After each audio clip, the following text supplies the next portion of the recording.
I thought it was important. I thought it was important to get Doc Watson in the studio with Earl Scruggs. And when I asked Earl first, and he said I'd be proud to. That was when he was in Colorado at a place called Tulagis.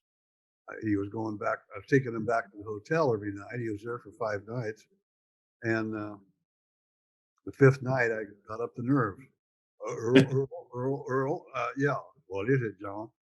Would you consider? Would you pick? Would you pick with the nitty? Would you want to record the nitty gritty? He said, I'd be proud to. And a week later, Doc Watson was at the same club, and I, a little more boldly, hello, Doc. I'm John McEuen from the Nitty Gritty Dirt Band. Would you like to record an album with us and Earl Scruggs? And he said, well, if Earl's going to be there, I want to pick. My brother, who was a manager of the band at the time and was producing our albums, he produced Uncle Charlie and his dog Teddy, which was an important album. It was our fifth album, and it had Summer Shelley's Blues, House of Pooh Corner, and Mr. Bojangles on it. So it had 3 hit records, and that's what I went to see Earl and Doc with behind me, and Okay. and it was like that didn't make much difference to Doc, but it did to his son, Merle Watson. Daddy, this Okay. is that group. This is that group that had that record that I played it for you. It's got Place Mountain Backstep on it, a banjo tune written about Doc's home mountain. Yeah. Well, it was influenced by that. And Earl Scruggs, same thing. His sons, they Gary Scruggs heard Mr. Bojangles. He went to the store to buy a single. They were out of them. He bought the album and took that home for Earl to listen to. He played Bojangles, played some of Shelley's Blues. Then he said he told me in the book, Gary became a friend over the years. Yeah. Anyway, a really good friend. He passed away last year. And I had him write some pieces for this book as Marty Stewart, the Dirt Band guys, they contributed. Um, several people. Rita Forrester, the granddaughter of A.P. Carter, of the Carter family, the guy that, Oh, absolutely. okay, you do know. Anyway, Rita wrote a really nice opening piece. But Gary said, I put on Bojangles, and Daddy said he liked it. Then I put on some of Shelley's Blues, which had banjo all over it. He really liked that. But I hadn't had a chance to listen to Randy Lynn Rag, and I put that on, and his eyes lit up. A couple months later, he brought him to see us at Vanderbilt University, our first time we'd ever played Nashville. And I met Earl, and it was just incredible. It was a friendship started that 6 months later led to me asking that question, would you record with us? And Right. it was a wonderful thing. And I asked that question, and 8 weeks later, we started recording. And 1 week later, after 5 days of recording, we were done with 36 songs. 36 songs. In this book, there's 150 photographs that my brother took of the early Dirt Band. Let's see, early Dirt Band, and there's a story behind every photograph. This is the band doing a 50s routine. The one on this side. This we did "Good Night, My Love" back in 1970, before Shauna Na was around.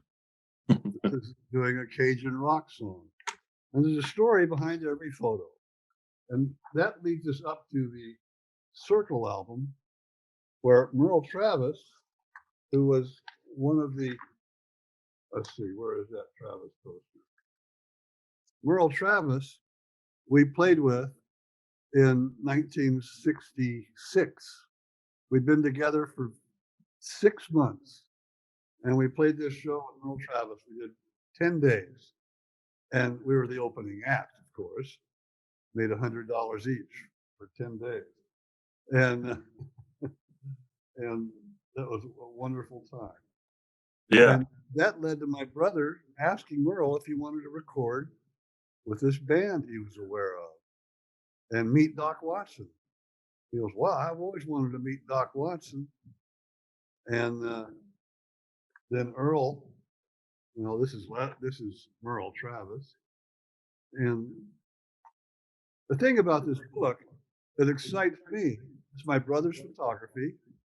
He produced the album, but they're all, this picture on the album cover was this big, real small, Yeah. little 1-inch squares. And Now you get them full page. yeah, you can see them all. You can see him making his, no, we'll get to look at that one too long.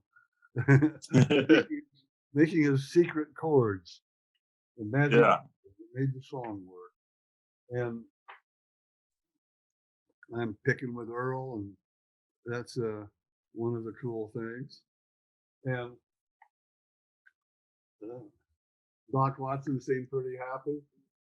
And Roy Acuff didn't seem that happy when he came in. He was, I don't know if those Nitty Gritty boys are old men or young boys or what. They're all covered with hair. But he did his best performance. He was really great. And Maybelle Carter, she was great. Well, my brother and I asked Earl, can you ask Jimmy Martin if he'd want to record some songs? When it was about 3 weeks into it, and he said, "Yeah, Jimmy Martin will be there." Louise had to ask him. Louise told me later, Earl's wife, "I told Jimmy he better not act up on this one," because he was going to act up. He had a leash on him. But the real Jimmy Martin came out on the first song. My brother put the Grand Ole Opry. I made a mistake on the banjo, and Jimmy goes, "Earl never did do that." Yeah, I heard. How long you been taking that? 15 years is what he said? Yeah. You've been picking that thing about 15 years, haven't you? You got those licks in your head. and I laugh to this day thinking of Jimmy Martin. He thought everybody had a right to his opinion. And it was right. "Hi, I'm Jimmy Martin, world's best bluegrass singer." That's how he'd introduce himself. Really? Everybody agreed.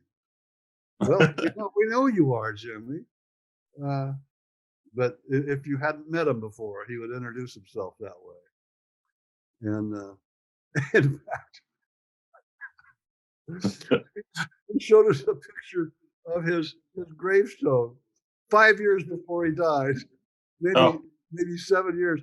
He had a huge gravestone out of the cemetery. "Look at this. Here lies Jimmy Martin, world's best bluegrass singer." He got Maybelle Carter. Oh, and Earl, when I'm talking to him before the sessions, this is 3 weeks in after I asked him the question, "Have you found some fiddle players that can handle this recording?" He goes, "I found one man. His name's Vassar Clemens." And I hadn't heard Vassar's name. They didn't do album credits then, you know. I said, "Well, Earl I was really concerned. Can he handle it all?" And Earl just goes, "He'll do."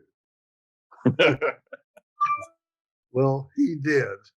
And see, Vassar had been on Bill Monroe records when he was 17, 18 years old. Jim and Jesse, Jimmy Martin, all kinds of people's records. He was an incredible fiddler. Everybody knew about it. But they didn't do album credits. So you had to guess. You had to, boy, they got a good fiddler. He plays a lot like the one with Jim and Jesse. Wait, you find out years later it's the same guy. And anyway, Vassar came in, and boy, what a gift that was. Vassar was always proud You tell your brother I thank him again. He'd say that every time I saw him. He for giving me a career. I'm not a sideman anymore. And his word got out. The word of Vassar spread, and Jerry Garcia found him, and Peter Rowan, all kinds of people Yeah. hold it in the way, you know.